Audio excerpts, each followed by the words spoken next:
Dan, here we are in a hangar at the Santa Monica Airport where all this started 6 years ago. Mm-hmm. Over 6 years, you and your team have made some really cool stuff, have made tremendous progress on turning ideas into a reality, and are on the cusp of, providing a real capability that can help people solve the problems that they have in the training enterprise. But how did this start? As you know, I flew in both the Royal Air Force and lucky enough to fly Raptors for the US Air Force. And, traditionally in the Royal Air Force, we always viewed ourselves as the poor cousins. We couldn't get flying training. And we just thought everything was great over on this side of the ocean. And when I came over here and I got to fly Raptors, obviously a tremendous privilege, but we still had those acutely defined pain points of lack of training. Every time we got to fly and train, we need someone to fly and train against in simple terms. And we weren't solving that. And we weren't solving that for a number of reasons. We didn't have enough pilots, didn't have enough airplanes, really expensive, as you know, being COMAC. But the thing that concerned me the most was even back in the 2006 to 9 timeframe, the pivot away from the war on terror to the rise of a peer adversary, namely China, more specifically the CCP, and how do we think about training that relevant threat? And we were failing, and I wanted to do something about that. Ultimately, I fell in love with the States. I became an American citizen because I really cared passionately about this country and all that it stood for. Life gave me some twists and turns, obviously, along the way, but ultimately I found my way back to addressing a problem that I really deeply cared about. So when I came back to the States in the 2017 timeframe, I asked myself 2 fundamental questions in the wake of going through an experience that maybe we'll talk about, and happy to do so, but ultimately understanding the value of time in my own context and time on this planet. It's a finite resource. And so I chose very deliberately to only work on things that I was really passionate about and with people that I really love, whose values I think are closely aligned to my own. And I care about flying, and I cared about national security. So I really started diving into this concept of training and thinking about the long-term future of training. And I looked at it in a very simple way: supply and demand. We have a massive demand signal, scarcity of training, and therefore an undersupply of training. And the definition of insanity, as far as I could tell, was repeating the mistakes of the past and expecting different results. And it was clearly we're never going to solve this using indigenously provided red air. Private red air contractors I view as a necessary but temporary band-aid. And so the future undoubtedly for me was this idea of live virtual constructive. The idea that we could use the best of synthetics blended with the best of live flying to create a solution that would solve that supply-demand problem. But when I looked at the live virtual constructive ecosystem, as you know, it kind of showed immense promise in the beyond visual range environment. But as soon as you step to within visual range, the whole ecosystem collapsed. Why does it collapse? Because there's no way of synthetically putting an entity into the field of view of the pilot and having it behave in a manner commensurate with a real airplane flown by a human being. And I think you've got experience of seeing that for yourself when you threw the 346. So the very simple question I asked was, could I complete the missing piece of the LVC ecosystem? And to do that, I'd have to make augmented reality as a technology work outdoors.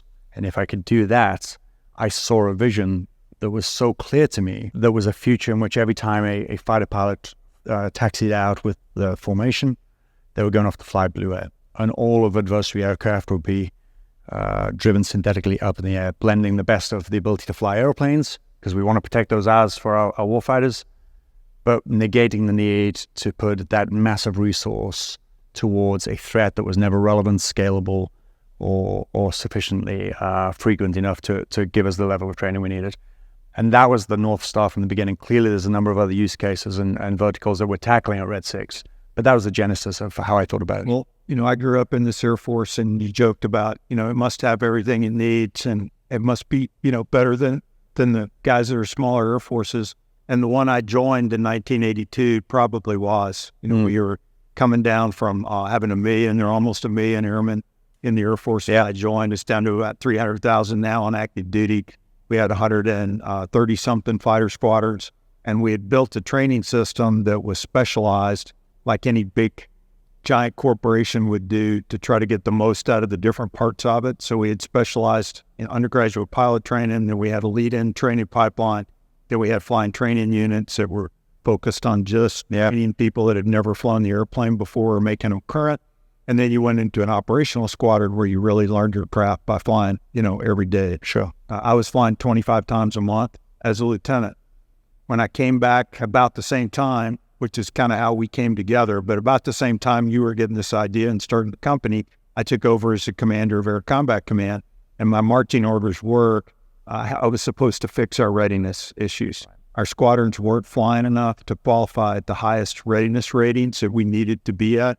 And so we started down a journey of trying to figure it out. And there were a lot of parts of it, old airplanes, under budget parts, a lack of realistic threats to train against. There were a lot of problems and things that we needed to work through.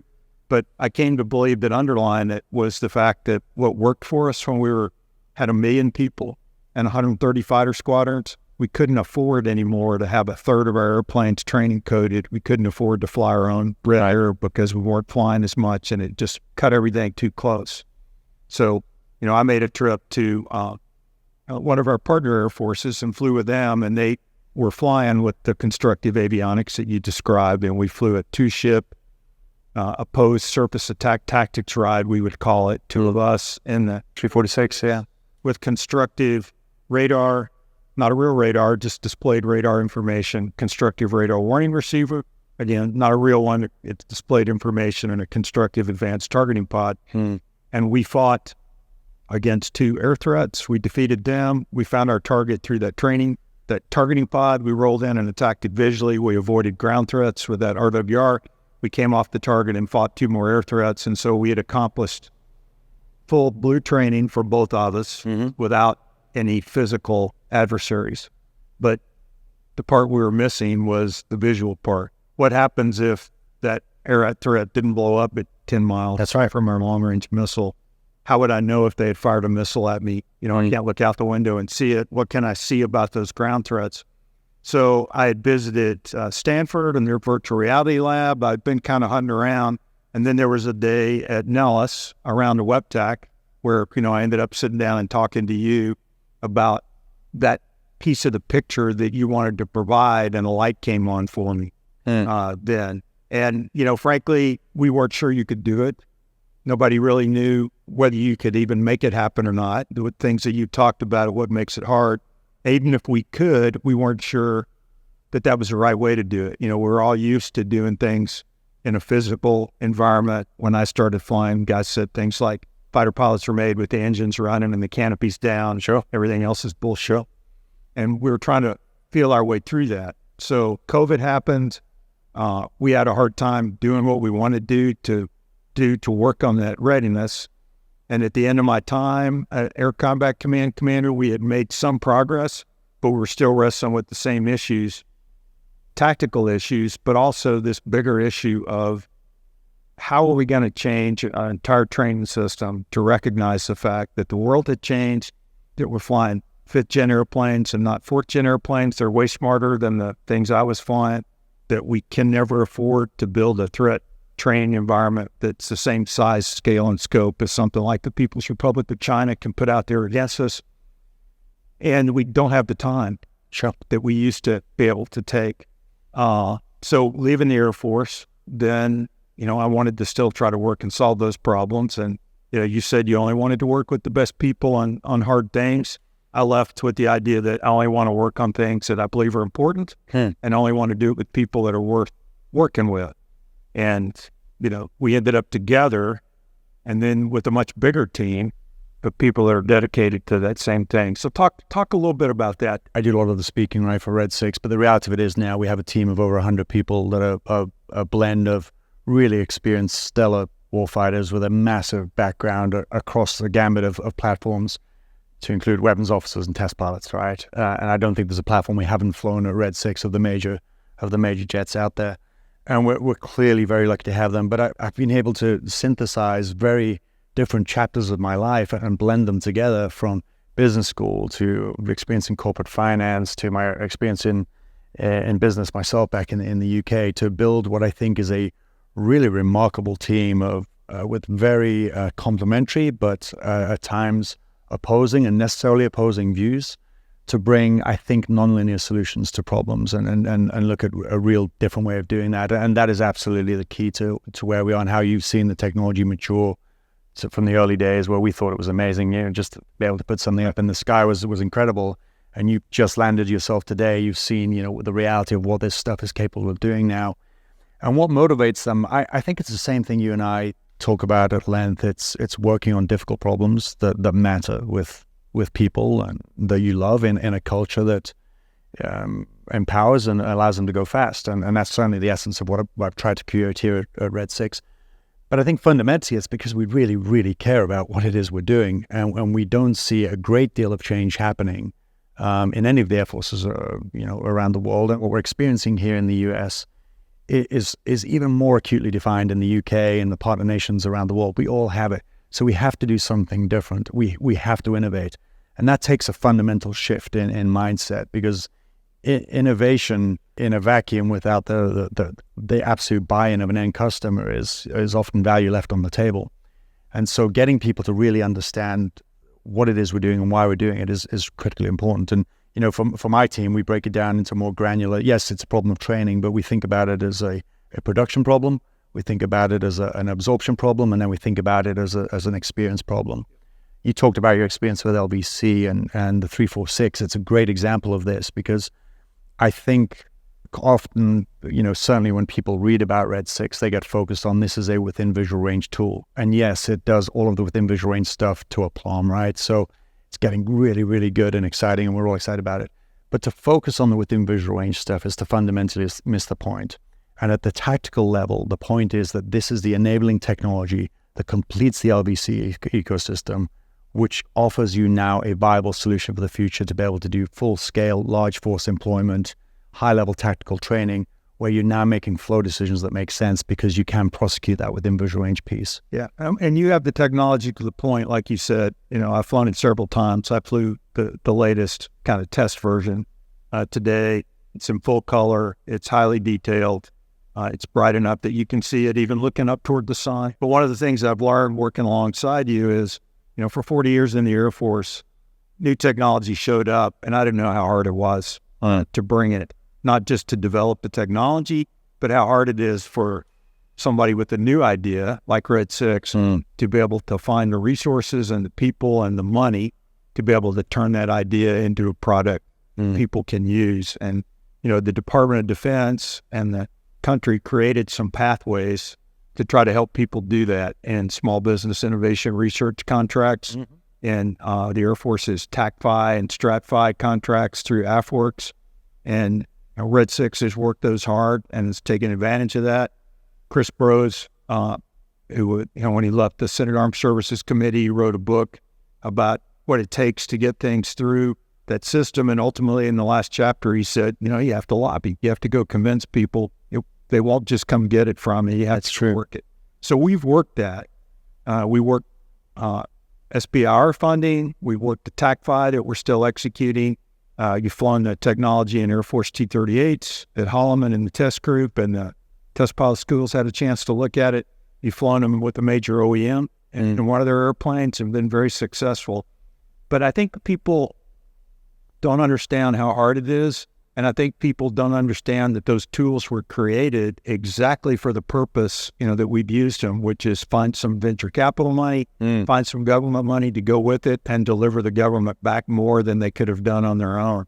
What do we need to do? Who do we need to talk to? How do we make people understand that we're using the tools that were provided for this purpose in the way that they were supposed to be used? For sure. And it's perhaps the most important point, because you've seen how many hats I and my teammates have to wear on any given day. It's really difficult because there are so many stakeholders.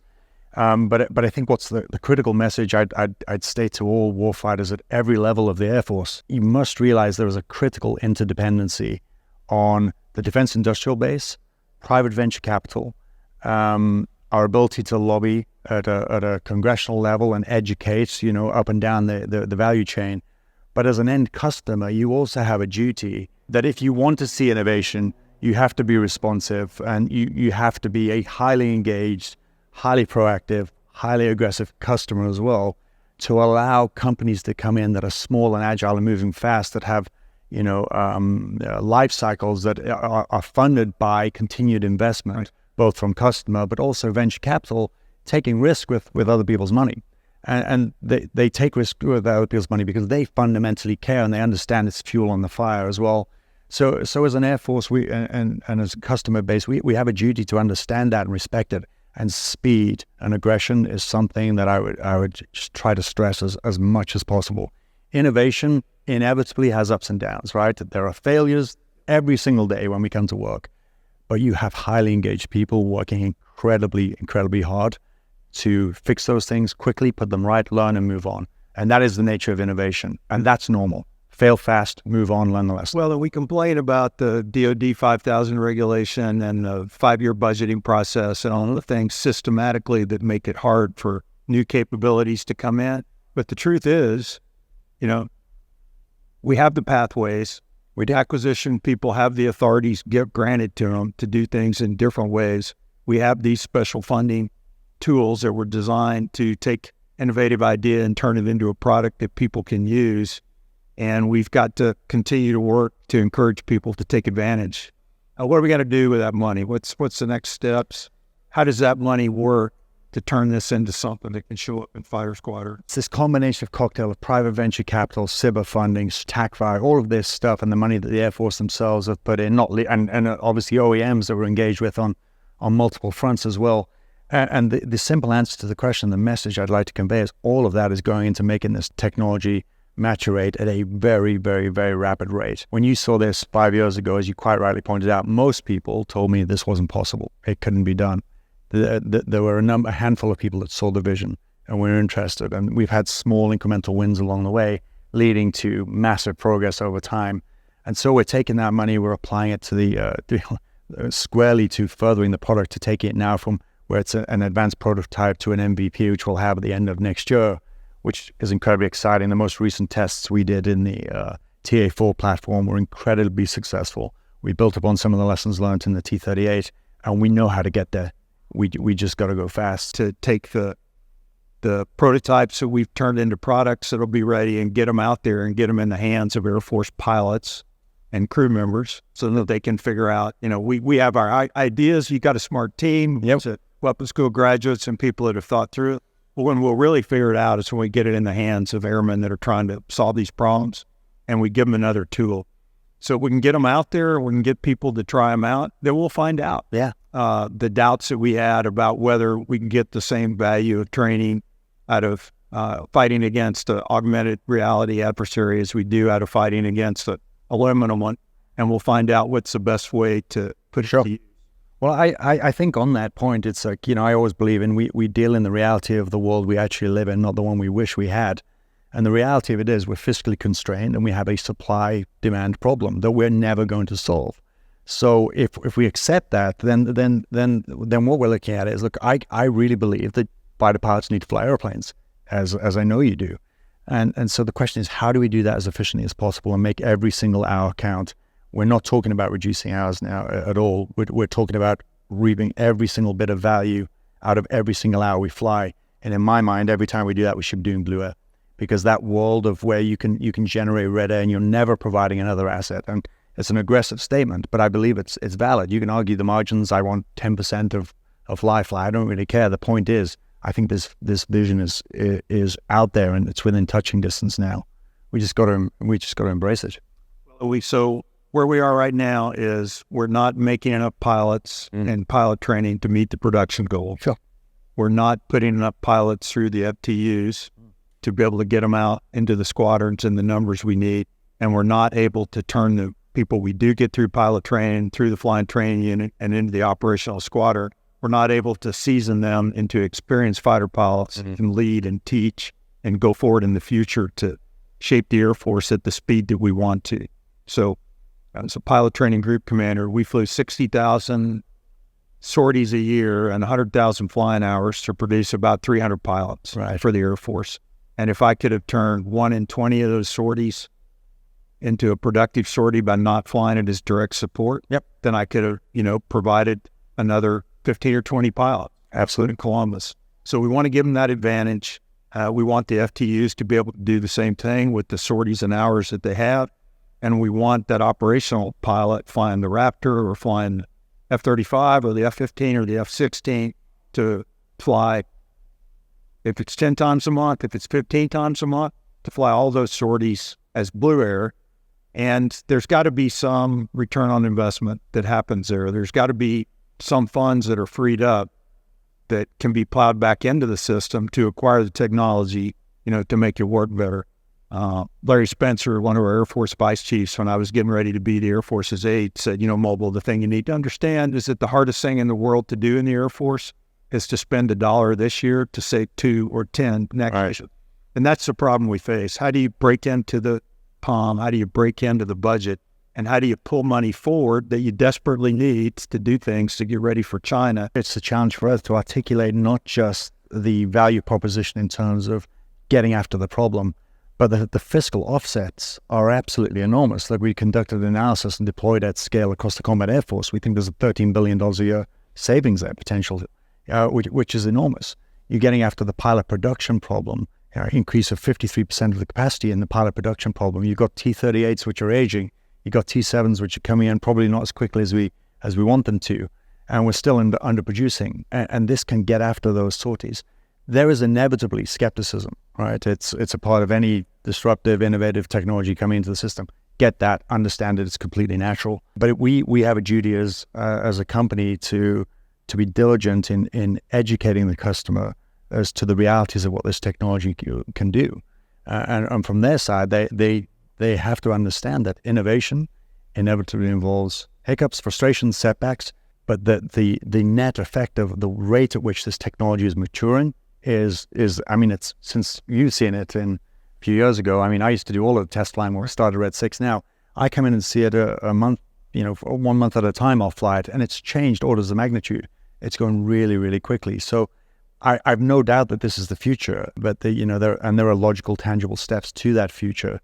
But it involves all stakeholders coming to the table and playing their respective roles. Well, along the way, so we started out building, the headset that would work in a gaming environment with real and imaginary airplanes and AI algorithms to fly those imaginary assets around. We found when we did that, they were actually capturing a ton of data that folded directly into a new kind of debriefing system.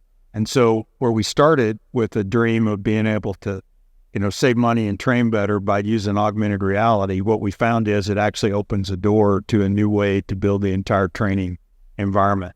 From planning, mission rehearsal through execution, and then all that data that you've captured to work into debrief. I think it ushers in a really interesting set of questions for us. By virtue of the accuracy of the solution we've had to create to draw information timely and accurately to the pilot, it allows us to extract a data set from the pilot as well, which we can now take and manipulate in the debrief. And look, for you and I as instructors, we're always driving to understand why human beings make the decisions they make when they're under duress. And peeling the onion apart, we look for contributing factors, root cause analysis. Is it a perception issue? Is it a selection of a physical execution issue in itself? Inevitably, there's subjectivity in that analysis, right? So when we come into the debrief, we peel that apart and we do our best as instructors to understand what's going on at any given point in time. We thought we could do better than that. And so we've created a complementary system to ATARS, which is the Airborne Tactical Augmented Reality System. And we built Arcade. And what Arcade allows you to do is, in essence, refly that exact mission now in a debriefing environment, where we can look at anything in a virtual reality environment from the God's eye view, 3-dimensional perspective, rotating around the fight, looking at what was happening, to putting ourselves back into the cockpit where the human being was at any given point in time, and understand not only what was the airplane doing, but what were they doing, where were they looking. And then you get into really advanced analysis of starting to look at cognitive load through things like biometrics and eye tracking and things like that. And now you start to build data sets on individual human beings. And building a fidelity of data on individual human beings to that extent ushers in some really interesting questions, such as, are all fighter pilots created equal? When we think about training and production, does every fighter pilot have to go through the same syllabus? Mobile was probably brilliant at BFM and Dan sucked at BFM. You may get it in 2 rides, it may take me 10 rides. When I was going through training in the UK at RAF Valley, really, really difficult in the final stages of training. And you've put people through a 4-year pipeline of training with the bad weather in the UK, and they'll go into work on a Monday and by Friday they're cut. And I've often wondered, for the sake of looking 1 extra sortie, or 2 extra sorties, the opportunity cost of losing that individual and not getting them to the front line, Well, now we can start to look at really the customization of the training syllabus to tailor to the specific needs of the individual. But you can only do that with absolutely objective data sets. And that's one of the things that I think we're really excited to look at with Arcade. That's the debriefing part. But of course, then you start to think about exactly as you talked about, can we use that same virtual environment to mission plan? Can we do mission flyouts and look at scenarios? Can we Monte Carlo, potential tactical choices that we've made and look at the likelihood of success, et cetera, et cetera. So it's kind of a full loop of data in, data out, and all the way around the circle. But ultimately, we're building data sets that I think are incredibly important and will really redefine how we think about training from Genesis all the way up to the tactical level. So this idea that you started with can I do augmented reality outdoors in a fighter cockpit has turned into a broader look at the training enterprise. But then as we start to think through that, we've also found out it's more. You and I, when you were flying the Tornado and I was flying the F-15C, we learned how to take information from multiple sources, right, and put it together in a 3D picture in our mind. Yeah. We worked radars up and down. We thought about the altitude. We could never see all of it in one 2D picture, so we had to keep that in our brain. We had to do it with our backs turned. What you have built offers us a way to take that information and do that pilot's work that maybe not everybody could do. Maybe only a few people were really good at taking 2D information from multiple sources and building that 3D picture in their head and then explaining it to everybody else. Only a few people are really good at doing that. But with the system you built, I could now just look outside and see that 3D picture translated from my sensors, from the data links, and I'd be able to see there's, two groups in range. The second trail group is higher than the other group. There's two people within inside that group. Yep. Even if they're beyond visual range, my helmet could draw that. If I'm flying with 4 CCAs, 4 collaborative combat aircraft with me that are flying some non-visual formation, I can look out and say, okay, those two are over there where they're supposed to be. They're stationed keeping up. One of them just fired a missile. How about that? Yeah. I can look out on the other side. I can look across and see the boundaries that were established for me by C2 that I don't want to cross that line because somebody might accidentally shoot me. I can look and see the wedges of the enemy threats and where they can see me and where they can't see me. So again, as we work through this problem and we find new things, we actually find that we open doors to other capabilities that maybe you didn't. Yeah, it's absolutely true. And you're scratching right at the surface there of the elegance of what I think it is this technology offers. Because as you quite rightly pointed out, what Raptor and F-35 did with 5th Gen was fuse information to make it easy for me to look out and process that stuff. The next big leap is the 3-dimensional representation visually to the pilot of that fused information. And that can only be done through augmented reality. And I stress augmented reality here because it's important for perhaps the layperson to understand that augmented reality is not helmet-mounted cueing, right? By virtue of the quality of what we've had to build for 3-dimensional representation of entities, to do augmented reality in a hyper-wide field of view, high resolution, extremely high brightness, a byproduct of that is we can do helmet-mounted cueing as well, but 10 times better, right? But the inverse does not apply. So now we ask ourselves, what does 3-dimensional contextual information mean? And how does the human being process that? And you're quite right. I envision a future where the next big leap beyond 5th generation fusion is the ability just to see the electromagnetic spectrum, understand both kinetic effect and non-kinetic effect, understand where the threat environments lay and where it's safe for me to go and where it isn't safe for me to go. As we think about unmanned and CCA and things like that, the ability to look out and not only see where they are, but understand very quickly what's the weapon state, what's the fuel state, in an evolving fight and an operational picture, which airfields are green, where are my tanker tracks, how much gas have they got? All of this, the adage of a picture paints 1,000 words. Well, now it actually does. And the question we should be asking ourselves is, what does 3-dimensional contextual information mean? And the elegance of this solution is, with ATARs, you have a helmet that gets after many of the training problems we've talked about, from production, absorption to experience. But the same helmet offers you this operational landscape and canvas of 3-dimensional contextual information, which is the next big leap beyond 5th generation fusion. And that's the elegance of what it is I think we're building. Because you bring that environment that captures in training, constructive things and real things. Yep. And combat captures everything that we see on any sensor and yet still leaves you in the real world where the guy you don't see that kills you For sure. You still have your eyeballs and you still have to work that airplane. So, it's been great talking to you. It's been a joy to work and be a part of Red 6. And, we're going to continue to work. We're going to continue to beat the bushes. We're going to continue to work to get the money, to get the contract vehicles, to get the right focus so that we can get these tools in the hands of airmen so we can figure out how to, get our folks ready. As, C.Q. Brown said in his first note out to the Joint Force when he took over, is that we want to be our enemy's worst nightmare. Yeah, ultimately we want to deter. To deter, we need to be credible. To be credible, we need to be lethal. And to be lethal, we need to train. And we're failing. And we want to do something about that. And I think this is a very, very important technology.